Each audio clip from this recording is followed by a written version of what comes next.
Welcome to Toffee TV. It's the Everton News Daily. It is the 5th of June 2018.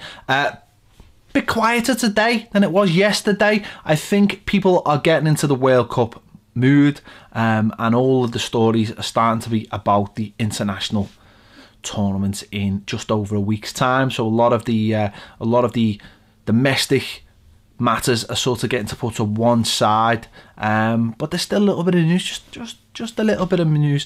Everton have been linked with Lascelles, the centre-back from Newcastle, Newcastle's captain, in a £30 million deal. That has come from the Northern Echo, so that has come from the Newcastle end of things.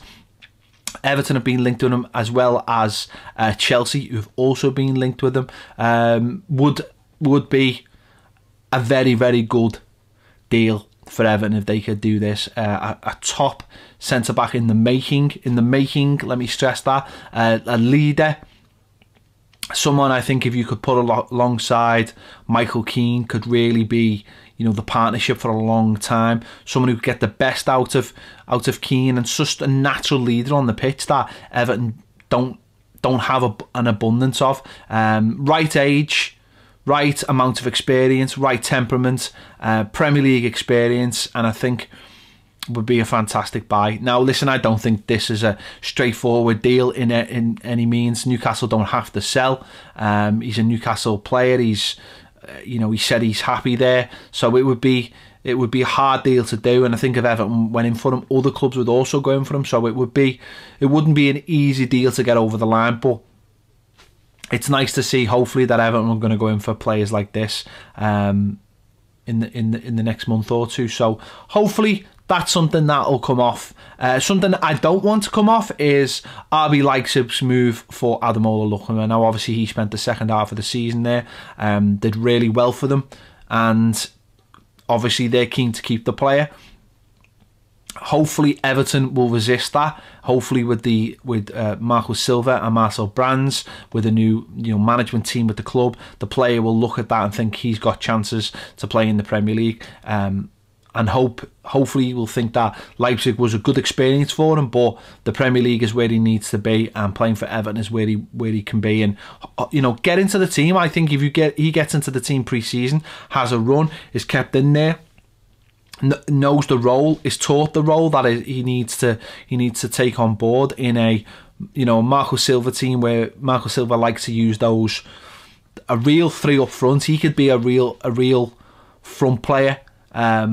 Someone who doesn't necessarily have to do as much defending or play as deep as maybe he has in the past for Everton, and get on with things and get on with being an Everton player. That's what I'm hoping anyway. Listen, the lad might have already made his mind up that Everton isn't the place he wants to be, and might think that Leipzig is a fantastic opportunity for him to develop without being under the spotlight of Premier League football. That will be ultimately, his decision. Everton can try and convince him. Obviously, Everton will have the final say if he leaves the club.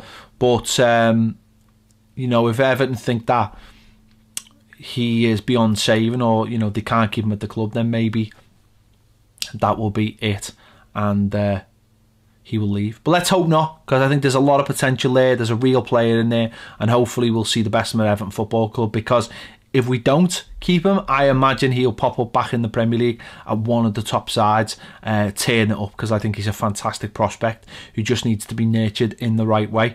Hopefully the right way is at Everton Football Club. The Turkish manager has came out and defended Cenk Tosun. The manager's name is McGibbon. Lusasu. I'm just going to say that once, because that was a brilliant, that was brilliant. He said on Cenk Tosun getting sent off, he has said it is difficult to pass judgment on Cenk Tosun. It was a delicate matter, but what I will say is how impressed I was with his response. He requested a meeting with me afterwards and said how sorry he was. I am not going to comment on what he did. Let's stop trying to demonise him. He thought his father was being attacked. This is a one-off incident. I don't think we'll see Cenk do it again. Yeah, Cenk Tosun was sent off not long after he'd scored a penalty, which he'd also won. There was trouble in the stands. There was flares being thrown. He thought his father was part of it, or someone was trying to attack him. Apparently, the person was trying to move his father or defend his father, and Cenk obviously got very excited by this, and it was a bit of a derby. I think it was against Tunisia. And he thought bad things were happening. So you can understand this human reaction. I think he was the captain on the night, so some people might expect more, but he is a human after all. Things like these happen. So let's hope he doesn't do it again. But you know what? I like that little bit of fight in a player. I like the fact that he's not just, you know, a robot who goes out, that he's got a little bit of feel in him. I think you see that in all the best footballers, that they have a bit of a human side to them. And that's what brings the best out of them on the pitch as well, because they react on the pitch to things going around them. Emotion makes them better. So I'm quite happy with that, but obviously don't want to see him getting sent off too many times. So I think he missed the game tonight for Turkey.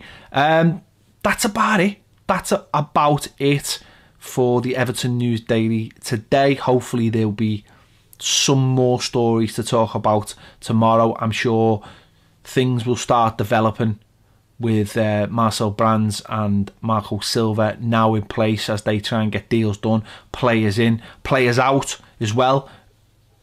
Maybe more importantly at this moment, trying to get players out. Wayne Rooney's future, what is it going to be? We'll wait and find out. Me and Baz were at Goodison Park today. We managed to get interviews with Andy Gray, with Peter Reid. They'll be coming on the channel soon.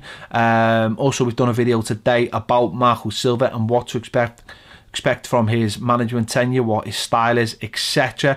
Make sure you check them out and any other videos that we've got out. Thanks for watching Toffee TV. I'll see you later.